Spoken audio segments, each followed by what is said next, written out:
And now, a brief chat with Nelson Beaulieu, candidate for New Hanover County Commissioner.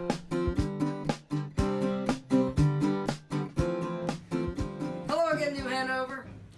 Recently, a fellow candidate, Pat Kusek, offered a discussion on the proposed budget that the county commissioners are putting forward.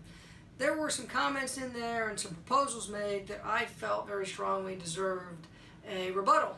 So here it is. As I sat through many of the budget meetings in the past several months and studied the proposed budget, several questions came to mind. First, why do we always come back to our citizens every year and ask them to pay more for the same services? Well, to answer your first question, we don't. Some years we make changes in light of changing circumstances. It's certainly not to be mean-spirited. Some years the government takes in less money than we anticipated. Some years programs run over budget. And when that happens, we look at what we did wrong and we try to fix it. That's not irresponsible. In fact, that's the height of good governance. And the second, when do we understand that we can't say yes to everything and everyone? Again, we don't and we didn't. Our county staff asked for 5.5 cents in tax increases and they didn't get it. Final number will be much closer to 4.5 cents. Our school system asked for $2,700 per pupil. They're only getting $2,660, something I have a very big problem with. So the idea that everybody got whatever they wanted and we were just handing out blank checks during the budget process is not accurate. Our county staff did an excellent job in pointing out our tax rate, how it compares to the tax rate of our neighboring counties.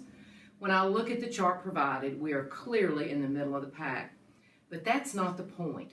The point should be that just because we project that our revenues may decline, that we immediately go to our citizens and reach for their wallets. Well, we're not reaching for their wallets. It's called shared responsibility. I'm a homeowner and my income is my family's sole source of revenue.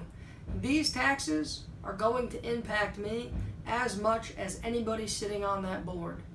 But sitting in on those meetings, I honestly did not see any other way to bridge the gap without cutting essential services. The county has recommended in this budget an increase of 39 new positions. That is 39 salaries, 39 benefits, and 39 pensions, which do not come cheap. 21 of those positions are requested by the Sheriff's Department.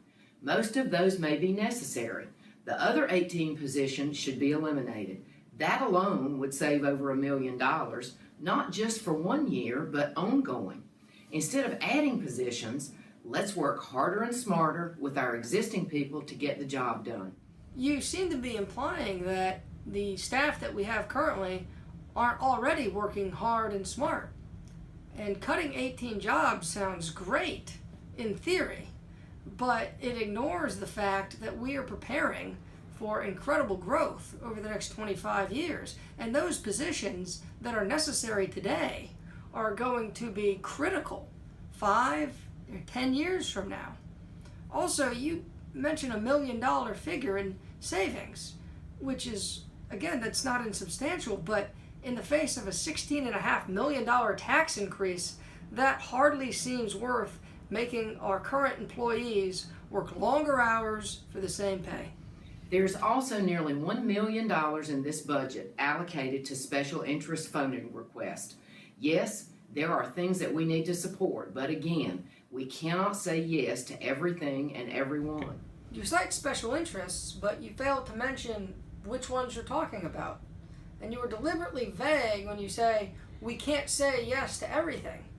But outside of these 18 jobs you mentioned, what precisely would you cut? Every $1 million we could save translates into helping keep our taxes level. There are ways to tighten up, work smarter, use money from the county's savings account, and still provide our community with all it needs.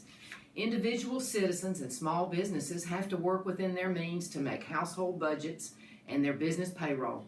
If revenue's down, they make adjustments to their expenses. It's called living within your means. Using money from our savings account would risk our AAA bond rating.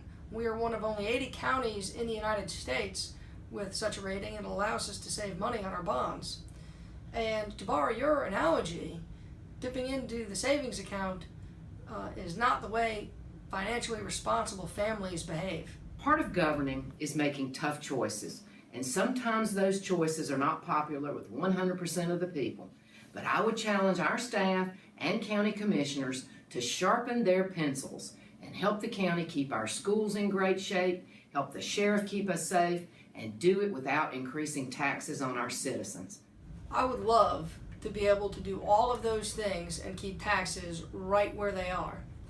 But as I've said, I've been in those budget meetings and I have seen our commissioners and our staff bend over backwards trying to make the math work. But hard work is not going to fix simple math. The only thing that will fix this problem is more money or cutting essential services. But we just can't cut essential services every time the meter runs too high. Sometimes we have to raise taxes. And this, unfortunately, is one of those times. I promise you, as your commissioner, that I will never spend your tax dollars any differently than I would spend my own money. This has been a brief chat with Nelson Beaulieu, candidate for New Hanover County Commissioner. Building for tomorrow, together.